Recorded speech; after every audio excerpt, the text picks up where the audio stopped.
The Silent Violinist, a story of hope, music, and second chances. It was a cold winter morning in a small town nestled between the mountains and a winding river. The streets were still wet from the night's rain, and a thick mist floated silently across the rooftops. People hurried along wrapped in coats and scarves, their faces hidden from the cold and from each other. In the shadow of a narrow alley, barely visible, sat a boy no older than 12. His clothes were torn, his hair tangled, and his hands were wrapped around a small, weathered violin. His name was Eli. He hadn't spoken a word in over 2 years, not since the accident. Eli used to be a joyful child, full of laughter and curiosity. His parents were musicians, traveling across towns to play in little concerts and street fairs. Music was not just a part of his life, it was his life. But everything changed the night the storm hit. Their old van had skidded off a mountain road and Eli had survived, but his parents hadn't. After the accident, he stopped talking. Doctors called it selective mutism caused by trauma, but Eli didn't care for labels. All he knew was that his world had gone quiet. Yet there was one sound that still lived in his heart. The sound of the violin. Eli wandered from town to town with nothing but his violin and a backpack. He never begged for money or food. Instead, he played. Every evening he would sit in a corner, close his eyes, and let the violin speak for him. The music was haunting and beautiful, filled with sorrow and hope. Some people paused, listened, and left coins or food. Others simply walked by. But Eli didn't care for applause or attention.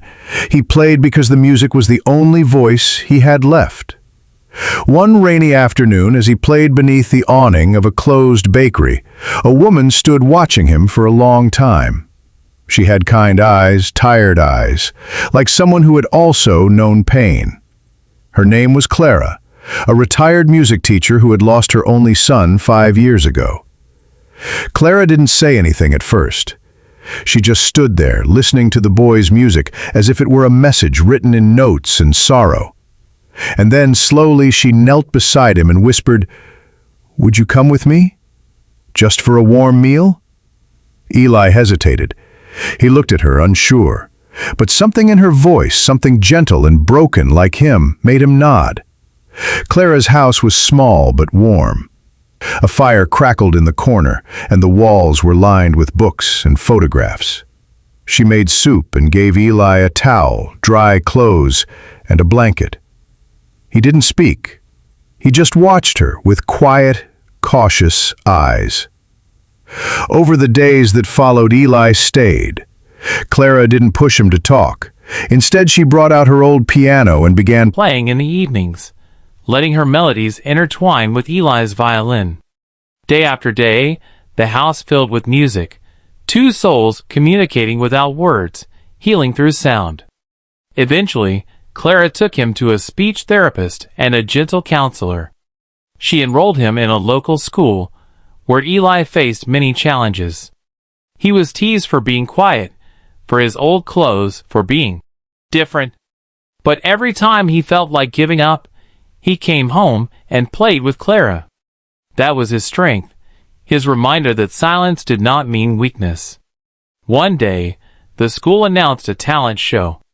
Eli didn't sign up, but his music teacher had heard him play once during recess, and she encouraged him. "Eli," she said gently, "maybe it's time the world hears your voice." He was terrified.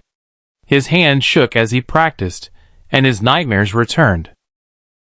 But Clara held him every night, reminding him, "You don't have to speak to be heard. Just play." On the night of the concert, the auditorium was packed. Children sang, danced, told jokes, but when Eli walked on stage alone, the room fell silent. He took a deep breath, closed his eyes, and lifted his bow. What came next was not just music. It was a story. A story of loss, of wandering, of finding home. a story of sadness turning into hope. The notes soared and wept and danced, wrapping every person in the room with a feeling they couldn't describe. And when the last note faded, the silence was so deep it echoed. Then the crowd erupted, cheering, crying, standing. Eli opened his eyes, and for the first time in years, he smiled. Weeks passed, and something incredible happened. Eli began to whisper words again, first to Clara, then to his teachers, then to friends. Slowly, his voice returned, like a flower blooming after winter. He still loved silence, but now he was no longer afraid of it. He understood that every silence holds a story, and every story deserves to be heard.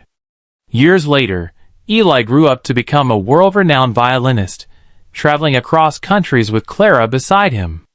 Every performance was dedicated to those who feel voiceless. He would always say, "You don't need to shout to be heard."